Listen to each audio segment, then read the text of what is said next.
Today I'll be reacting to Thunderbolt as Siren Productions' 1989 Cajon by Runaway, 34 years later, remastered. This is not my original work, so let's roll a clip. From May 12th to May 25th, 1989, two devastating disasters rocked the neighborhood of Duffy Street in San Bernardino, California. From a runaway train crashing through many homes to a scorching pipeline explosion, it was mere hell on Earth.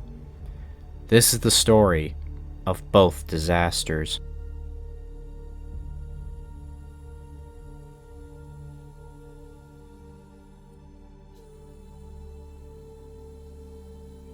Okay, On the evening of May 11th, 1989, at 9 p.m., a three-man train crew arrives on duty at Southern Pacific's Mojave Rail Yard in Mojave, California. These crewmen were 33-year-old engineer Frank Holland, 35-year-old conductor Everett Crown, and 43-year-old brakeman Alan Reese. that's that person right there. Tonight, these men are tasked with taking Southern Pacific train MJLBPI 11, later known as Extra 7551 East, down the Cajon Pass toward West Colton Yard in Bloomington, California, near Riverside.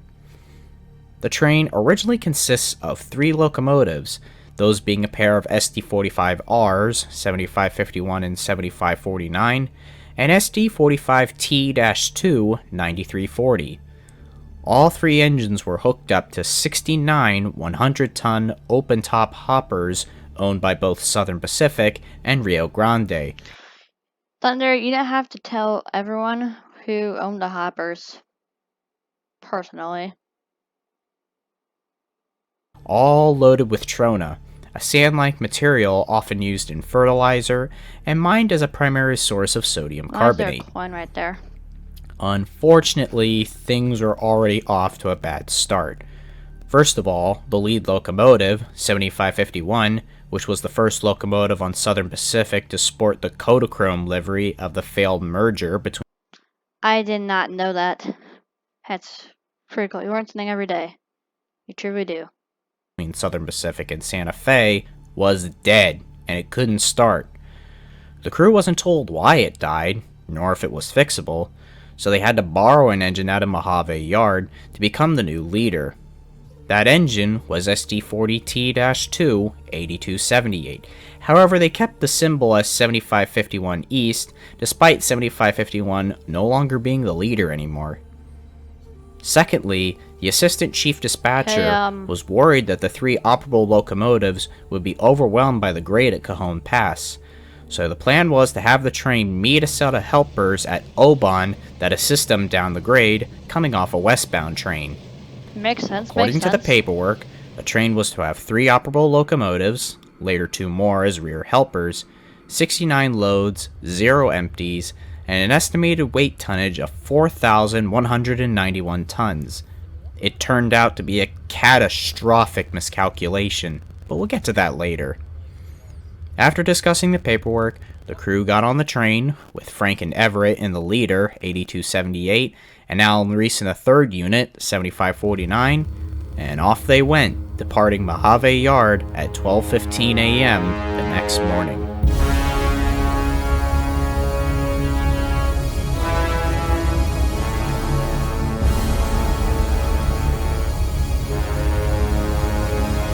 Pretty good music you got here.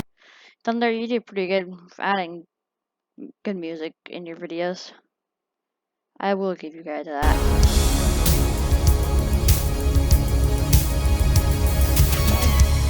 After reaching Oban, they were met by the westbound train, and the helpers from that train were soon taken off the westbound and hitched on to 7551 East Tail. The helpers consisted of SD45R 7443 and SD40T-2 8317. 42-year-old Lawrence Hill was the engineer, and 57-year-old Robert Waterbury was the brakeman on the helpers. That's weird. The helper crew had no idea what the tonnage profile of 7551 East was, nor what they're carrying, and they don't bother asking the crew or the dispatcher. All they knew was they were just helping the train up and down the Cajon Pass. Cajon Pass, while not the steepest grade in American railroading, as that title belongs to the Southern Railway built Saluda Grade in North Carolina, is still one of the most notorious stretches of mountain railroading in the United States. Pretty notorious. It has an average gradient of about 2.2%, which is nothing in road terms, but to trains, especially fully loaded freights, that's one steep, tough gradient. Just after 7 a.m., the train begins its descent down the San Gabriel Mountains along Cajon Pass. The crew slows the mammoth train down by using a mixture of the train's air brakes and dynamic brakes. Air brakes work by varying air pressure to apply or release the brakes. At around 90 psi, the brakes are fully released. No more reduction in pressure, the stronger the braking force. Everyone knows that. Dynamic brakes, however, use the traction motors and make them convert from being electric motors consuming electricity to generators creating electricity. The locomotive basically changes the electrical path from the traction motors to route the electricity to a set of resistance grids that converts the electrical energy produced to heat. As the engineer moves the dynamic brake lever in the cab, the amount of excitation applies to the generator changes the level of resistance. It's resistance, not resistance. much like how your hybrid car charges its battery as you go down a hill. This saves wear and tear on the conventional air brakes and is a lot more exact in braking power. This fine-tuning of both systems, plus the many curves at the top of the grade, help keep the train to a safe speed of 25 miles an hour, exactly where Frank Holland wants it. He even checks with the helper crew to ensure this. 755 round east to 7443, over. 7443. You got all your dynamics? Yeah, I'm in full. Roger, thank you. Little do both train crews know is that the dynamics on all but one engine on the head end and one on the helper end aren't actually working. Okay. As the descent continued, though, they noticed something off. Hey Frank, we're at 30. Should be at 25. That means the train's too heavy. Confused, he gives a further reduction of the braking power, as low as 26 psi, a full service application. However, the speed continues to slowly pick up. Usually it wouldn't be a concern, but the crew still had a long way to go, and the tracks weren't curving as much anymore, which would normally help in slowing the train down. The helper crew could also tell something was amiss. Thinking the train was a runaway, the helper crew slams the brakes into emergency stop, also known as dumping the air, meaning 0 psi in the brake line, hence the term, which locks the brake shoes on the wheels as tight as possible. The train did try to slow down with a noticeable jolt, but seconds later, it was off to the races.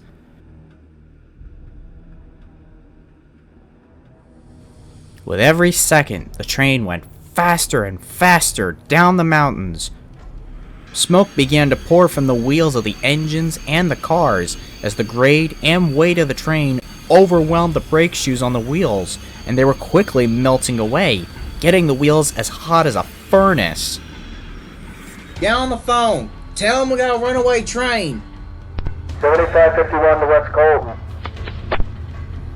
7551 to West Colton. Colton. We have a slight problem. I don't think we can get this train stopped. We're coming out of dike. Mayday, Mayday, West Colton, AGYN Sergeant Dispatcher. We are doing 90 miles per hour. 90. The thing I like about Thunderbolt 1000 Siren Productions' videos is that they have a human element to them. At least the newer ones. Out of control. Won't be able to stop it. We hit Colton. The speedometer stopped at 90 since that was as far as it could go, but clearly the train was going much faster, according to the black boxes, as high as 110 miles an hour. The train, however, would never reach West Colton, as at the bottom of the grade sits San Bernardino, with a decent-sized neighborhood at Duffy Street with houses right by the tracks. The speed limit there was about 35 miles an hour. The train was clearly going 3 times over that limit. Yep. Sorry about the ads. I first knew I wanted to be a pilot at a very young. Sorry about the ad. I apologize.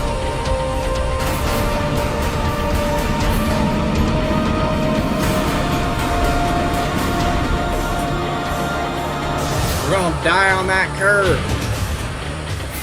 That's exactly what was about to happen.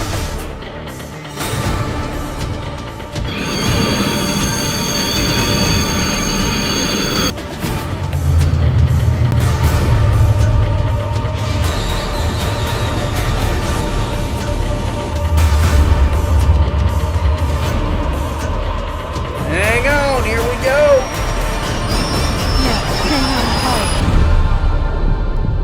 So I'm going to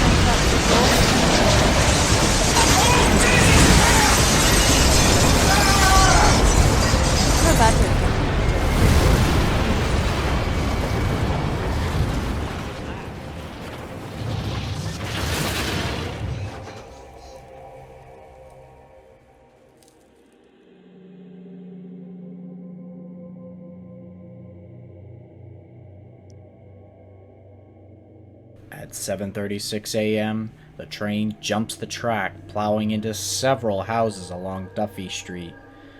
The head end locomotives were nearly completely destroyed, with only their undercarriages being intact, and the hoppers being thrown all over the area like toys. The helpers remained upright and suffered minimal damage. The helper crew, who suffered minor injuries, desperately make calls for help, reporting I heard somewhere that some people think it was going 130. the train being on the ground. The brakeman of the helpers also goes up to the head end to check the crew up there. Police officers patrolling nearby, as well as nearby eyewitnesses, ran to the scene of destruction, while also calling emergency services for all the help they can get. Amazingly, the engineer, Frank Holland, crawls out of the crushed cab of lead locomotive 8278 and is helped down by locals. He was badly injured with several cracked ribs and a punctured lung, but he was lucky to still be alive.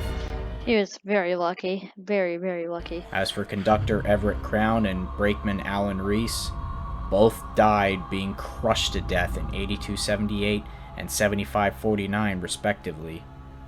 Also, 2 children living in the houses smashed by the train were also killed, those being 10-year-old Jason Thomas and 7-year-old Tyson White.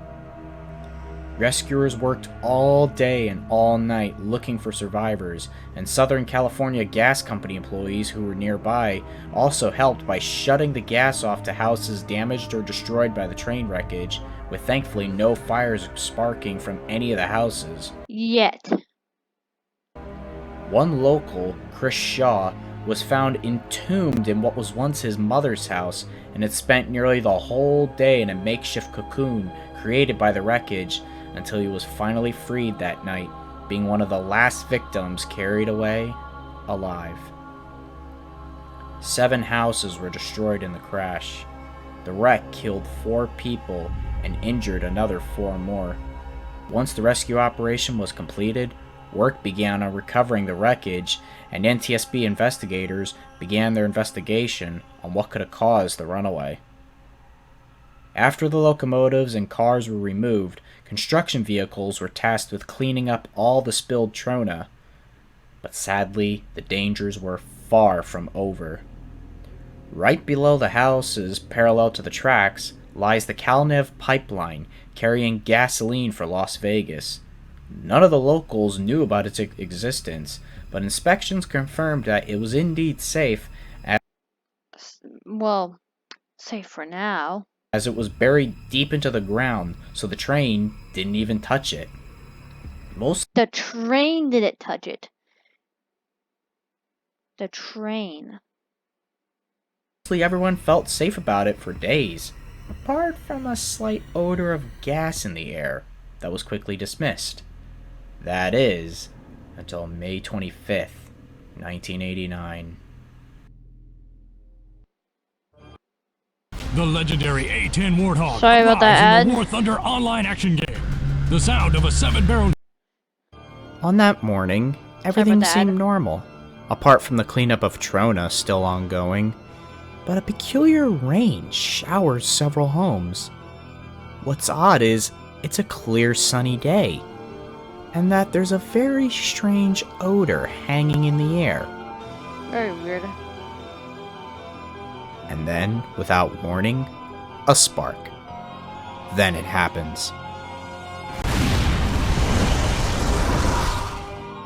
A huge wall of fire engulfs the neighborhood, incinerating anything in its path. Fire crews race back to the scene of destruction. They all knew what it was, from the fiery plume reaching 100 feet into the air and a jet-like roar coming from the blaze. It was the pipeline. The fire was so intense that things like plastic lenses on the fire trucks, turn signals, and even the light bars on the top of the engines all melted like butter in a microwave. Firefighters battled the blaze all day, evacuating several homes as locals literally fled for their lives. To make matters worse, Kalnev can't shut the emergency valves off, which weren't even working in the first I don't think they shut any emergency valves off. place, even before the train derailed weeks before. 2 million liters of gasoline burned for 2 million liters. That's a lot. several hours. But by the time the flames are finally extinguished, the damage was done. 2 people were fatally burned alive, with one victim only being identified by only their smoldering shoes being all that was left of their body. 3 more people are also injured, some with third-degree burns. 11 houses and 21 cars were also destroyed. In total, 6 people died from both the train wreck and the fire, with 7 injured across both incidents. Total property damage was over $14.3 million, equivalent to $31.3 million in today's money. That's a lot of money. Most of it, though, was from the fire, not the train wreck. Now, how on earth could both accidents occur like this? Why don't we start with the train wreck? As always, with most runaway incidents, the NTSB focused first on the brakes. Isn't that kind of obvious? I'm sorry if I dozed off. I was just running at the crib. But that's kind of obvious. The brakes. What would other cause the runaway? Try to think of something else that would cause the runaway train. Besides the brakes. All the air brakes were clearly working fine, but were also overwhelmed. In fact, some of the wheels got so hot from the friction that not only were they still molten steel 12 hours after the crash, but were deformed from the excessive friction, and some of the brake shoes literally burned off. But what about the dynamics? Well, as it would turn out, the train barely had any dynamics at all. 7551, as stated before, was dead in tow, as it couldn't start. That's kind of weird. The engine, it might have not started because it might have been due to poor maintenance a little bit, maybe. It had was just the air brakes. 7549 behind it had traction current, but no dynamic brake current. Also weird. 9340's dynamics were sporadic, having very weak dynamic That's very weird to have. power. And as for the helpers, 8317 also had no dynamics. It's very weird to have a bunch of engines with no dynamics. That left 8278 on the head end, and helper 7443 being the only engines with fully functional dynamic brakes. Frank Holland knew this, but dispatch didn't.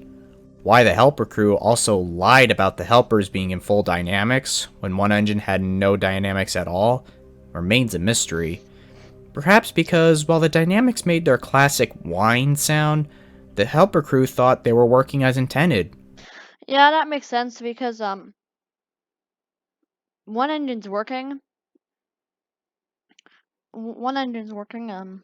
It's kind of hard to tell when both engines are working because they're doing it at the same time. When in reality, they were doing mostly bugger all. A similar case was noted when Frank and the brakeman had a brief exchange. Hey, Alan. Yeah? What's your dynamics like? Oh, they're revving. However, even with the weight tonnage Frank was given, he figured he had enough power, even with his crippled engines. Little did he know that he was given the wrong weight. To answer why that was the case, we need to go back to May 6th, 1989, when the cars were being loaded at Lake Minerals, the company responsible for supplying the Trona. The company's superintendent drops the paperwork for the cars in the office of Thomas Blair, an order operator/clerk for Southern Pacific that had been working for 17 Okay, I forgot what I was gonna say. My bad. years. The paperwork, though, didn't have a weight filled in, a necessary factor to enter it in Southern Pacific's computer system, since Lake Minerals expected the cars to all weigh as much as they did when full, 100 tons each. Tom Blair, though, amazingly takes an educated guess on the car's weight Don't ever do that. Don't take an educated guess. Never do that. based on dealing with the mineral before in other cases, especially considering Trona is lighter than coal, for example. He listed them to be about 60 tons each, compared to 100 tons if the car was full of something like coal, which gave a total estimated weight of 4,140 tons. In reality, it was over 6,900 tons. That's a 2,760 ton difference. No Yep. company's gonna ship cars 60% full and leave about 40% behind, right? No one's gonna do that. No one's gonna do that. It's all about the money. The train was just clearly doomed the minute it hit the grade. Even if all the engines had functional dynamics, it would have been one hell of a bad job. And this train was basically doomed from the start. To state the obvious, as Thunder just said, it was doomed from the start. Yes. Journey down the mountain. Yet somehow, despite the acceleration, the train was only slowly accelerating, as the dynamics in the 82 My bad. 278 and 7443 plus 9340's weaker dynamics were just barely managing to hold the train back. That was the case They should have just done that. until Lawrence Hill slammed the brakes into emergency stop. That automatically kills the dynamics on the engines. Now, under normal circumstances, Kills dynamics because the switch between dynamics and the air brakes reducing added speed, but the brakes couldn't handle it. That's resulted in the runaway train. That's resulted in it. it's a safety feature to keep the wheels from locking and slipping down the hill. But in this case, it boosted the acceleration and made it impossible to stop the train before the curve in San Bernardino. In short, the train had only two engines with functional dynamics, had the wrong weight tonnage given to the crew, and the grade overwhelmed the brakes, all leading up to the runaway. Sorry about the ad. I feel sorry. Ah, seagulls. The eagles of the sea. The best way to book your stay in the USA. Booking.com, booking. Yeah. World of Warships, don't really care about that game. Played it once, hated it. Moving on to the pipeline, when the section that burst was hoisted up, it had a classic outward breach known as a fish mouth, meaning the gas had burst under immense pressure. That's pretty common. Pretty common. They also note scratches in the pipelines. Clearly, despite being marked with bright pegs, a backhoe or excavator or whatever construction vehicle scraped the pipeline without anybody noticing, damaging the pipe, weakening it, and eventually bursting open, igniting the whole neighborhood into a wall of fire. Yeah, they should have pretty much,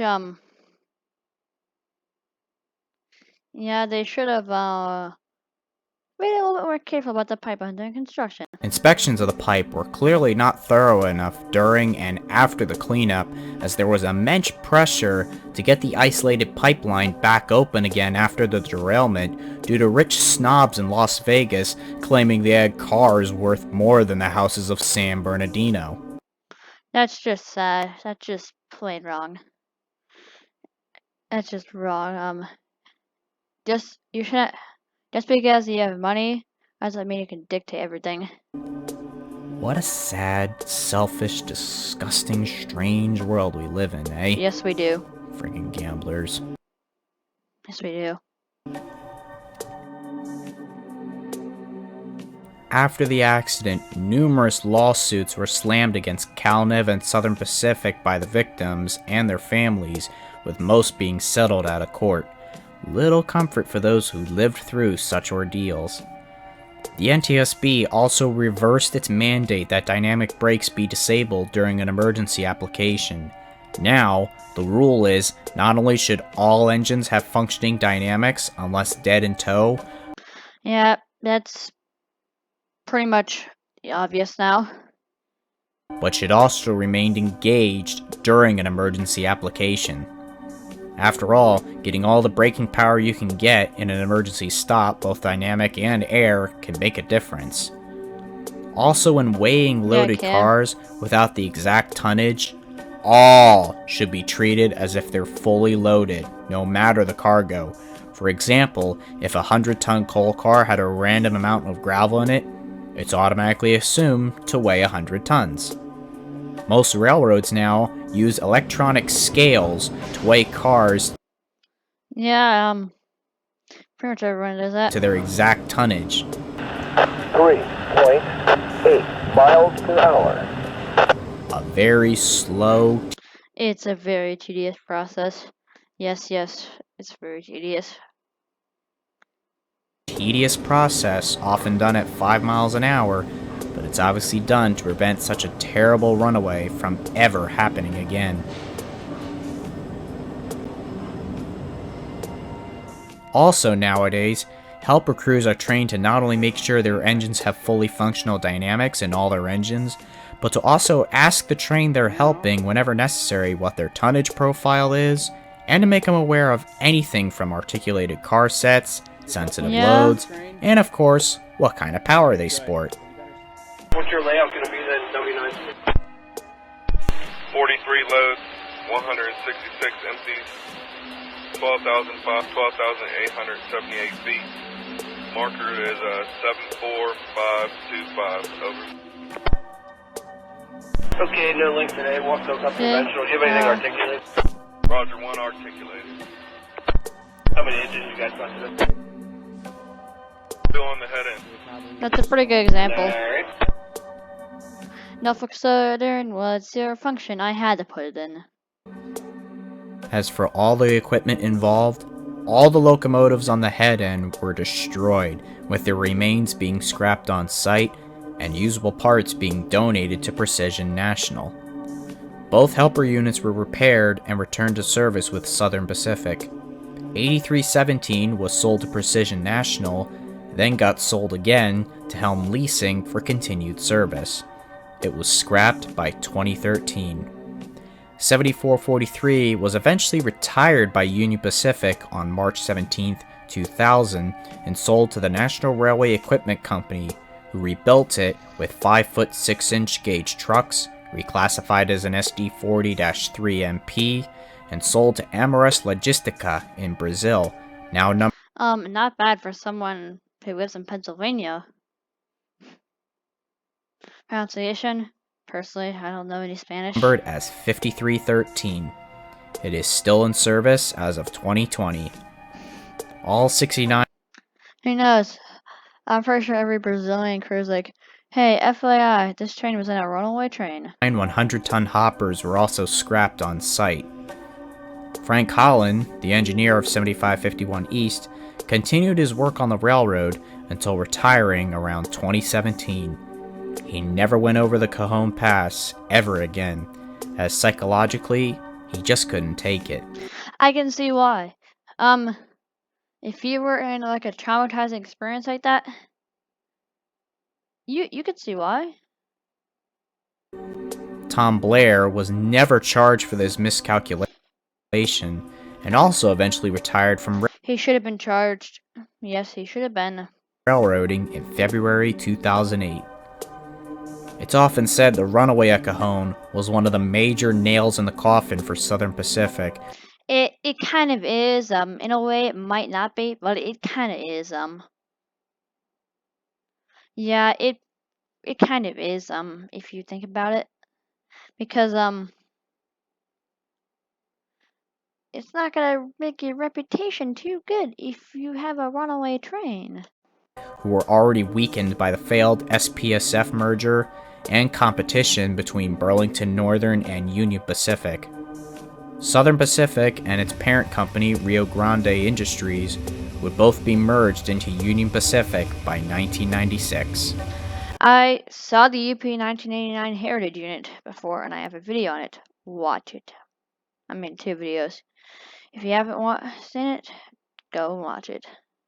UP and their competitor, BNSF, still operate trains up and down Cajon Pass as if nothing had happened, as does the pipeline by CalNev. Efforts to shut down the pipeline weren't successful. Pretty much every pipeline shutdown is unsuccessful.